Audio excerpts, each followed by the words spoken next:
series of hierophanies. One of the most important things about Joseph Smith's account of his first vision is his certainty that some divine manifestation would come once again.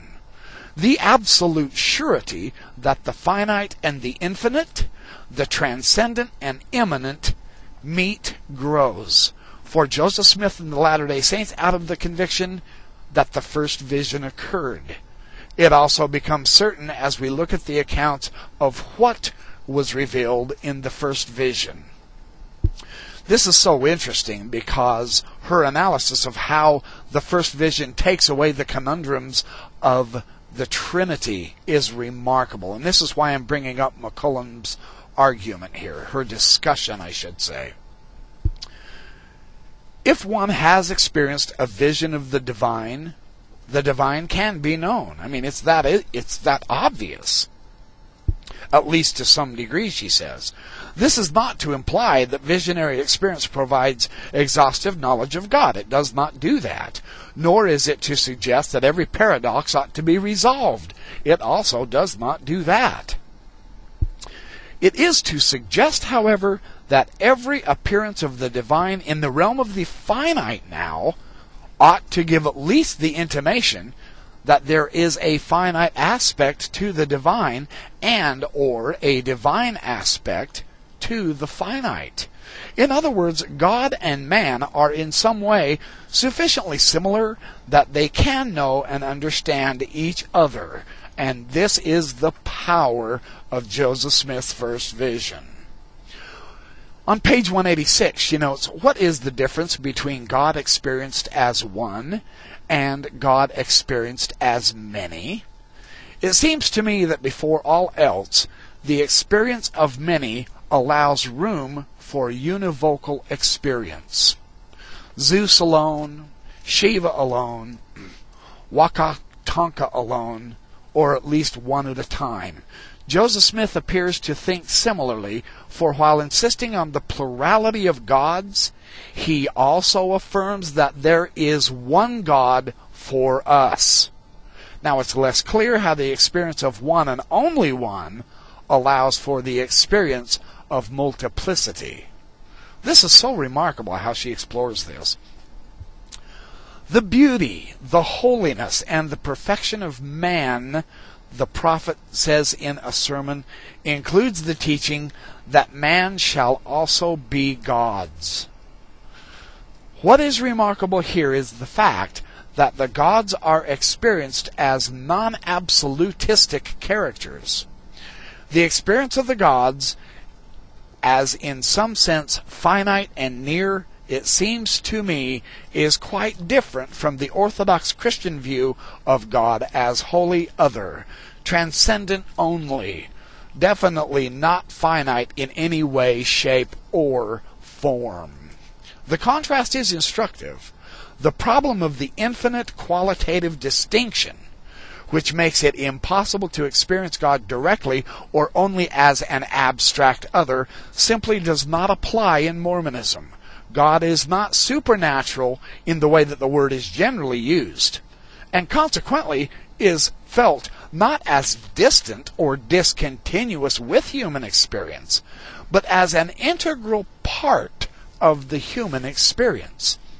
In fact, the experiencing of God is so much a part of human experience that man is endowed not only with the capacity to experience God qua God, but also with the capacity to experience himself as God.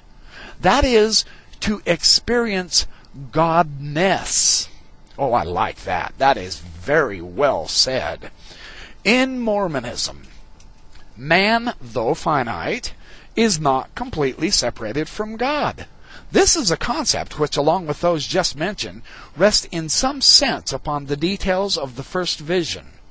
Joseph Smith had a vision in which two godly personages appeared to him in space and time, and they were recognizably constructed in the same image in which man is constructed.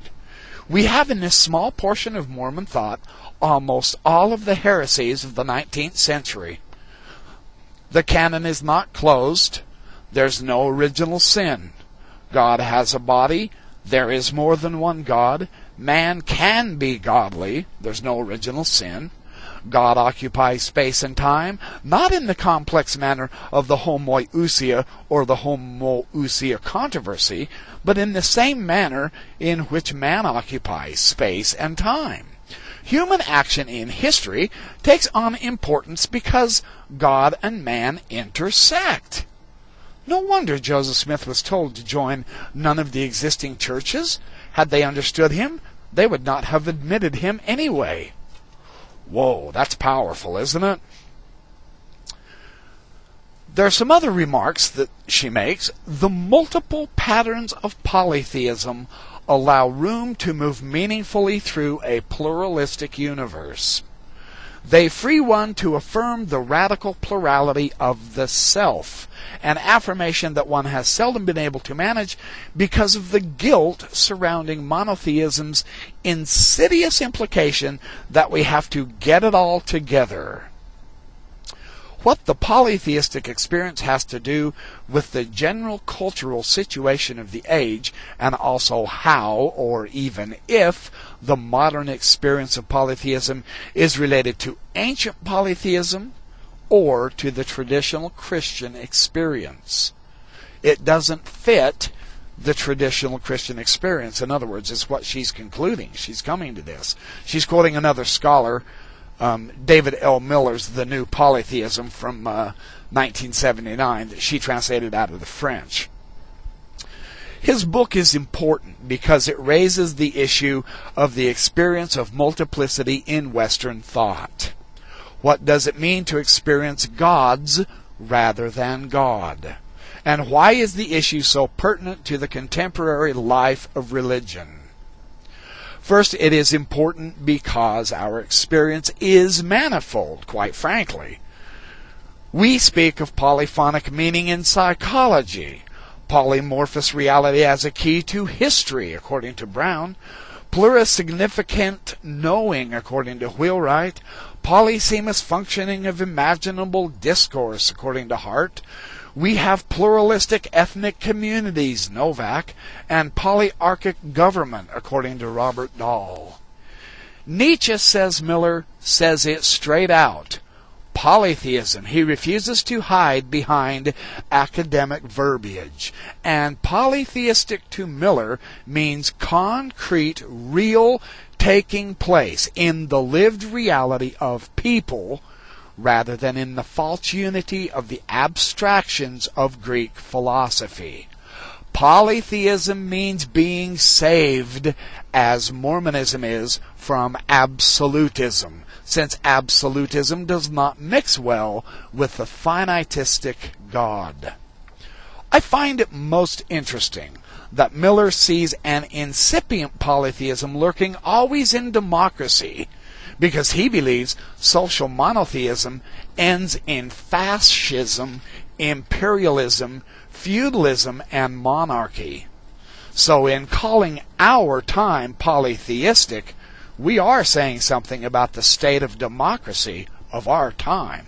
It's so fascinating how she pulls in the political dimension of our reality right now with this ancient theological doctrine of polytheism, and how this connects with Joseph Smith's first vision, and how it is a disconnect from the absolutism of Trinitarianism. I think this is a remarkable analysis here. We know from 2 Nephi, this is in the Book of Mormon now, she's exploring, that there must needs be an opposition in all things. Miller would call that statement a kind of philosophical polytheism, since philosophical monotheism would attempt to raise truth and goodness and beauty to such heights that opposition